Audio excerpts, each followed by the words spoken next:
debt collector ini itu pun tidak memiliki legal standing yang kuat, tidak memiliki legitimasi di dalam hukum.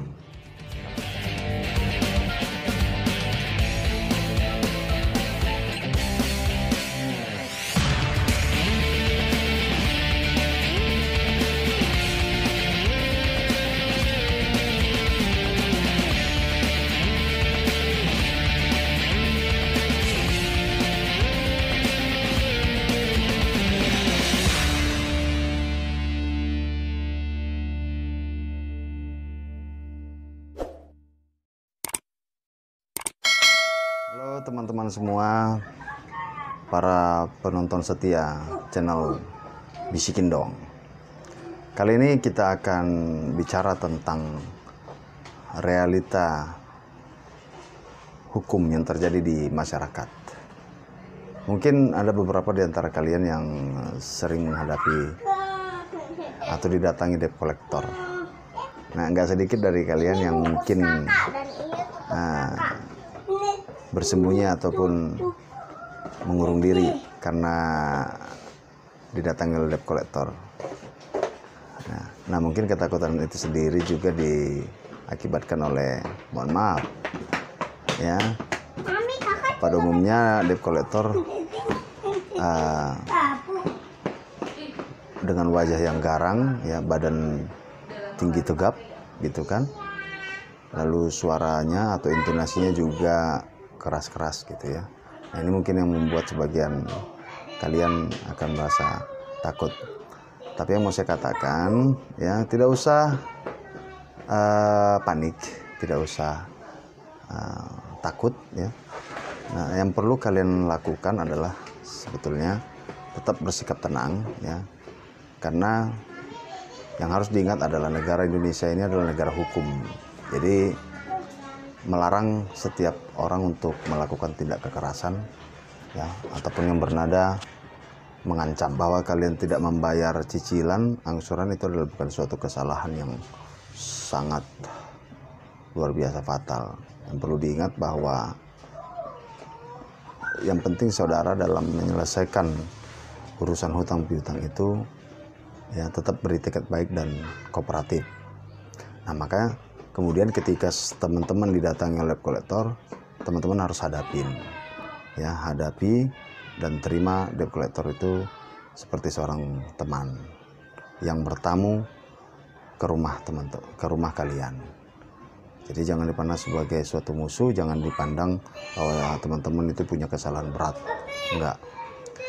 Nah, karena dengan demikian ketika teman-teman menghargai kedatangan mereka, itu adalah wujud daripada sikap kooperatif dan etikat baik yang teman-teman tunjukkan kepada mereka.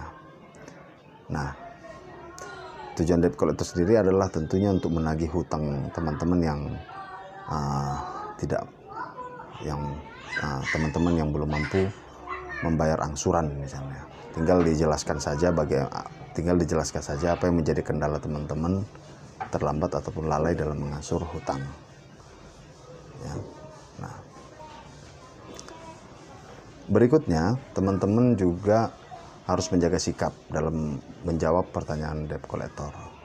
Jangan sampai teman-teman menjadi salah bicara atau salah melakukan tindakan.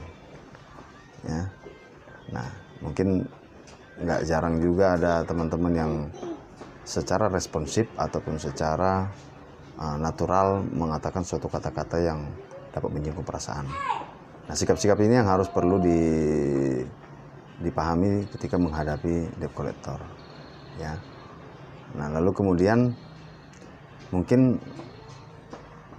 nggak jarang juga ya ada debt collector yang dengan kata-kata kotor ataupun kata-kata memaki, kata-kata kasar, ya, atau juga bahkan melakukan tindakan kontak fisik, ya. Kontak fisik dalam artian melakukan upaya-upaya kekerasan melalui fisik gitu ya. Nah, saran kami, teman-teman harus dokumentasikan hal-hal tersebut, ya.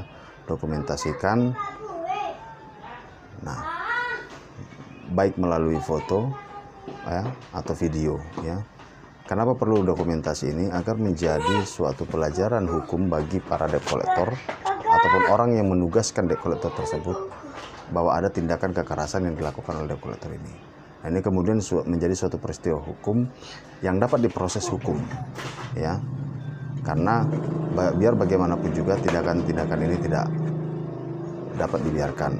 Lalu yang mau saya jelaskan juga, sebetulnya debt collector ini itu pun tidak memiliki legal standing yang kuat, tidak memiliki legitimasi di dalam hukum, karena tidak ada satu regulasi pun dalam peraturan perundang-undangan yang memperkenankan pengusaha ataupun perusahaan menggunakan jasa debt collector ya. Nah, itu juga harus perlu dipahami. Intinya tidak perlu takut, tidak perlu khawatir, hadapi saja dengan elegan, dengan penuh rasa tanggung jawab, beritikat baik dan kooperatif.